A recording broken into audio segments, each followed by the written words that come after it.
3 দিন 4 দিন পরে নাকি রেজাল্ট দিব। রেজাল্ট তো নির্বাচনে দিনই লইলাম। ও কেন্দ্রের থেকে ভোটটা না আসে, ঘোষণাটা না দিয়ে রয়ে যাবেন গা। আপনি মন চলে 4 বছর পরে দেন, রেজাল্ট তো লইলাম নির্বাচনের দিন আগে, রাত্র আগে, নির্বাচনে বিকালে বেলা। কথা ঠিক না বেড়ে সেল গঠন করে রাখছি আমরা সোজা এটা দিয়া।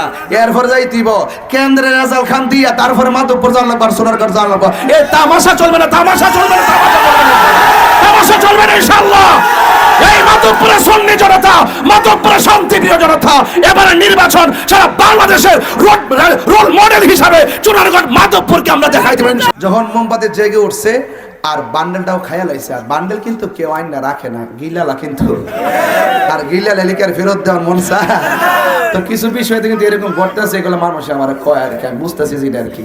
কারণ কি লেগে এদের যারা পরিবার পরিজন আছে, এরা অন্য দলিল কিন্তু বের পরিবার কিন্তু মোমবাতি আগুন কিন্তু ঘরের ভিতরে লাগছে না। তো সবকিছু মিললা কিন্তু ঘরের বাইরে লেগে গেছে। এখন কত হইলো, আমার কথা হইলো এটা যে মোমবাতির যখন গণজোয়ার উঠছে, এখন এটারে ধাপাইব কেমনে, তখন তারা পথ বাচ্চা নিছে মামলার পথ, হুমকির পথ। কয় এজেন্ট যদি থাকে তাইলে তাকে বের করে দেওয়া হবে। গতকাল একজন বলছে এই এলাকাতে মোমবাতির এজেন্টকে দেওয়া হবে না। আমি যখন বক্তব্য শুনছি, রাত্রে শুনছি, সকালবেলা আমি ওই এলাকায় গেছি আমার দল, আমার লোকজন নিয়ে। আমি বলে আইছি যে নির্বাচন চলে যাবে, আপনি আপনার এজেন্ট দেন, আমি আমার এজেন্ট দিই, আপনি প্রচার করেন, আমিও, আপনি ভোট চান, আমিও ভোট চাই। জনগণ 12 তারিখে যারে পছন্দ হয় তাকে ভোট দিবে, এটার নামই রাজনীতি, এটাই তো জনগণের আকাঙ্ক্ষা। কথা বলে এর বাইরে কিছু আছে? আমি বলছি দেখেন, এইবারে নির্বাচন নিয়ে জনগণের মধ্যে যে একটা আকাঙ্ক্ষা তৈরি হয়েছে, এই আকাঙ্ক্ষা রুট ম্যাপটার বিপরীতে যদি আপনি বাধা হয়ে দাঁড়ান, তাহলে কিন্তু শান্তিপ্রিয় জনতা অবশ্যই কিন্তু বুলেট না, ব্যালটের মাধ্যমে জবাব দিবেন। ঠিক আছে কিনা? তাহলে আপনারা একটু সতর্ক থাকবেন। আমি এখানে বক্তব্য দেবেন, আমাদের নেতা তিনি বলে গেছেন, বক্তব্য অনেক দিয়েছেন, আমাদেরকে অনেক কথা বলেছেন। আর আমি তো আপনাদেরকে নিয়ে কথা বলছি প্রতিদিন, ফেসবুক ইউটিউবে আপনারা সবাই দেখতেছেন, কাজও করতেছেন। আমি এতটুকু বলবো আপনাদেরকে, যদি আলাদা আলাদা থাকেন তাইলে শেষ, যদি একসাথে থাকেন তবে বাংলাদেশ। অনেকে বলে যুবক ছেলেদের কিনে আমি চলি কেন, আমি বলছি যুবক জাগলে বাংলাদেশ জাগে। আমার যুবকদেরকে যারা মামলার হুমকি দিয়েছে, আমার ছেলেগুলোকে যারা মামলার হুমকি দেয়, ওরা স্টুডেন্ট, ওরা ছাত্র, ওরা সমাজের দায়িত্বশীল না, ওদের বিশাল বড় একটি মন আছে, বিশাল বড় একটা প্রতিভা আছে। এই ছেলেগুলোকে যখন মামলার হুমকি দেওয়া হয়, তখন আমাদের যুবকদেরকে বলবো, যারা যুবকদেরকে, যারা তরুণদেরকে মামলার হুমকি দেয়, এরা ভালো রাজনীতিবিদ না, এরা হলো অর্থের পিছনে লেগে থেকে তারা স্বার্থান্বেষী রাজনীতিবিদ। কথা বলেন ঠিক না? আপনাদেরকে কি করতে হবে? আগের দিন রাত্রে কেন্দ্র পাহারা দিতে হবে, পরের দিন সারাদিন কেন্দ্রে থাকতে হবে। ভিতরে যারা থাকবেন সব কিছু বোঝার পর একবার জায়গা 3 বার গুনবেন, 3 বার জায়গা 4 বার গুনবেন, বুঝে হওয়ার পর লাস্টে সিগনেচার দিবেন। আর আমাদের নেতাও বলছে, আপনারাও বলছেন, আমরাও বলি যে 3 দিন 4 দিন পরে নাকি রেজাল্ট দিব। রেজাল্ট তো নির্বাচনে দিনই লইলাম। ও কেন্দ্রের থেকে ভোটটা না আসে, ঘোষণাটা না দিয়ে রয়ে যাবেন গা। আপনি মন চলে 4 বছর পরে দেন, রেজাল্ট তো লইলাম নির্বাচনের দিন আগে, রাত্র আগে, নির্বাচনে বিকালে বেলা। কথা ঠিক না বেড়ে সেল গঠন করে রাখছি আমরা সোজা এটা দিয়া। এরপর যাই দিব কেন্দ্রের রেজাল্ট খান দিয়া, তারপরে মাধবপুর জান লাগবে, সোনারগঞ্জ জান লাগবে। এই তামাশা চলবে না, তামাশা চলবে না, তামাশা চলবে না ইনশাআল্লাহ। এই মাধবপুরের সুন্নি জনতা, মাধবপুরের শান্তিপ্রিয় জনতা, এবারে নির্বাচন সারা বাংলাদেশের রোল মডেল হিসাবে চুনারগঞ্জ মাধবপুরকে আমরা দেখাই দেবেন। সেটা হবে ইনশাআল্লাহ। কোন ধরনের লাল চোখে আমরা ভয় পাই না, রেজাল্ট দিয়ে যেতে হবে। আমি প্রশাসনকে বলবো, কাহিনী করবেন না, আধিপত্যবাদের খপ্পরে পড়বেন না, পেশি শক্তির কবলে পড়বেন না। আমি মাধবপুর যখন কোনো জায়গায় যাই, তখন দেখি তাদের চেহারা মরা মরা। জিজ্ঞেস করলাম, সোনারঘাট গেলে মানুষ পাগল হয়ে যায়, আনন্দ আত্মহারা। গতকাল 5, 7, 10, 20 হাজার মানুষ নিয়ে প্রোগ্রাম করলাম, 8টা প্রোগ্রাম করলাম রাত্রেবেলা, হাজার হাজার লোক, এরা আনন্দ আত্মহারা। কিন্তু মাধবপুর আসলে দেখি চেহারাটা মরা মরা। জিজ্ঞাসা ঘটনাটা কি? তা ঘটনাটা কিছু না, আমরা আসি কিন্তু প্রকাশ হইতে পারতাম না। তার মানে বোঝা গেল মাধবপুরের মানুষ পরাধীন, এদেরকে স্বাধীন করার জন্য আমি এসেছি। আপনারা সারা জীবন গোলামীর জিনজিরে আবদ্ধ ছিলেন। আপনাদের চেহারায় বলে দেয় আপনারা দাসত্বের শৃঙ্খলা আবদ্ধ ছিলেন। সেই গোলামীর জিনজির ভেঙে দিয়ে আপনাকে স্বাধীন করে আপনার বাক স্বাধীনতা, আপনার অধিকার আপনাকে ফিরিয়ে দিয়ে বাঘের বাচ্চার মতো বুক ফুলে বলবেন আমি বাংলাদেশী, ভোট আমার অধিকার, বলতে আমি ভোট দিয়ে আমার অধিকার আমি প্রয়োগ করবো।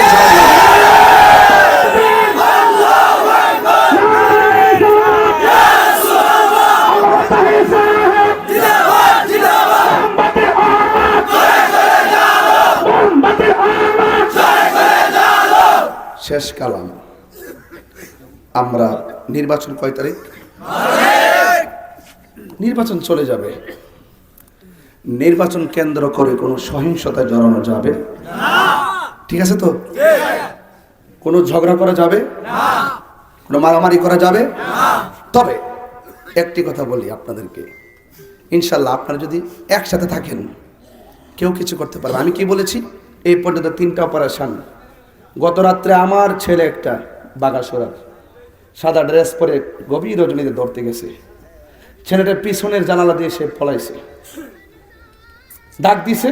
সে আমাকে সকালে এসে বলছে যে আমাকে ধরতে আইছিল সাদা ড্রেসে। প্রশাসনকে ইনফরমেশন করা হলো। এর আগেও আমাদের লোকটাকে সাদা ড্রেস পরে ধরতে গেল। প্রশাসন কয় আমি জানি না। তো প্রশাসনের বাইরে ওই সাদা ড্রেসদারি কারা? কথা বলে ঠিক না বেটি? সোজা যদি এমন কোনো লোক আসে জিজ্ঞাবেন আপনি কোন থানা থেকে আইছেন, আপনার কার্ড কি, আপনার নেম প্লেট কোথায়, আপনার অস্ত্র কোথায়, আপনার পরিচয় কি? যদি পরিচয় দিতে না পারে বাতিজার বাইন্দা রাখবেন, তাহলে মাইরেন না। কি করবেন? বাইন্দা রাখবেন। সাদা ড্রেসও বুঝি, কালা ড্রেসও বুঝি। আর যদি সত্যিকার প্রশাসন হয় তাইলে বলবেন আমার অপরাধ কি, কোন অপরাধ আছে, আমার কি ওয়ারেন্ট আছে, আমার কোনো ইস্যু আছে, ইস্যু দেখান তাইলে আমাকে নেন, এছাড়া লড়বেন না। পারলে আমার একটা ফোন দিবেন।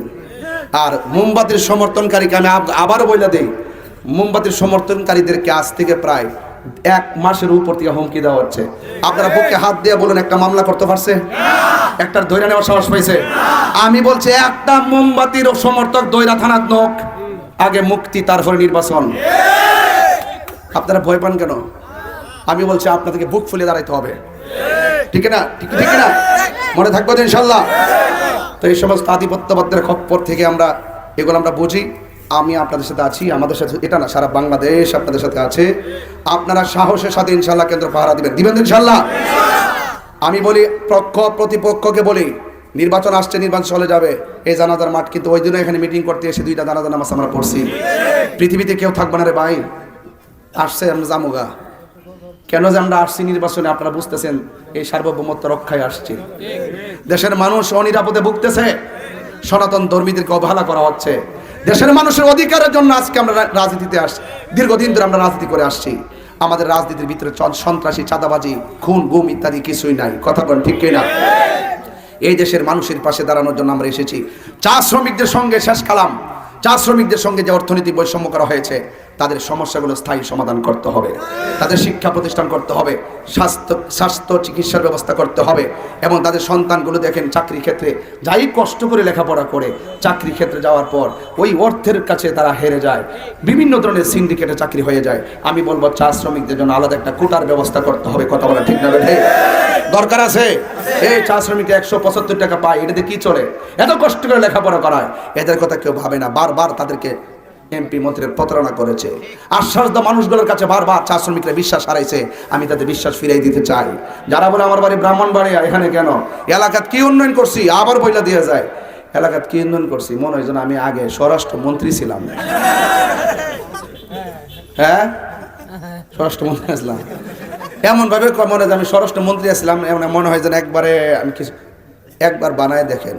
55 বছরে আপনাদের এলাকার নেতারা যা করতে পারছে না, ইনশাল্লাহ আমি আপনাকে কইরা দেখাই দিয়া আমি যামু। আপনারা কইবেন যে আমার দেশের 55 বছরের নেতারা যা করতে পারে নাই, তাহির হুজুর তা কইরা দেখাই দিয়েছে। আমি আগে নেতাদের মতো যায় ওই যে ব্রিজের মধ্যে ফিতা মাপ দে, প্রতি বছর খোয়াই নদীর ব্রিজটা মাপ দে। হ্যাঁ, ওই ফিতা মাপ দে, ওই কোন কালে যে দান করছেন খালি বারবার ইডে তুইলা। ঠিক আছে, যাই হোক, এখন মাফামাফি নাই। আপনাদেরকে অনুরোধ করে কই আপনারা সবাই এক আছেন তো ইনশাল্লাহ? এক আছেন তো ইনশাল্লাহ? সাহস অন্তর আছে তো? আমি মরছি না তো? মরছি না তো? বাচ্চা থাকলে এক একটা যেটা বসে সামনে যা বসে এগুলোকে বিড়াল না, এগুলো সব বাঘের বাচ্চা। এখানে কিছু হলে আওয়াজ বাংলাদেশে হবে। আর নির্বাচন নিয়ে কাহিনী করলে ওই টেকটাম থেকে তেতুলিয়া কাহিনী হবে ইনশাল্লাহ। তবে এতটুকু বলবে, ন্যায্য দাবি আদায়ের লড়াইয়ে আমরা সাহস নিয়ে কথা বলবো। আইনি প্রোটেকশনে নির্বাচন কমিশন আমাকে বারবার বলেছে যেখানে অসঙ্গতি হবে আমাকে বলবেন। আমি অনেকগুলো রিপোর্ট জমা দিয়েছি, তারা আশানুরূপ আমাকে অ্যাকশনও দেখিয়েছেন। তবে এতটুকু বলবো, আমরা আইনি প্রক্রিয়ায় প্রত্যেকটা কথার দাঁত ভাঙার জবাব দিব ইনশাআল্লাহ। মার্কেটে কি ভাই মা বোনদের কাছে বলবেন তো ইনশাআল্লাহ? আল্লাহ আপনাদের সকলকে কবুল করুন। আমিন। আসসালামু আলাইকুম ওয়া রাহমাতুল্লাহি ওয়া বারাকাতুহু।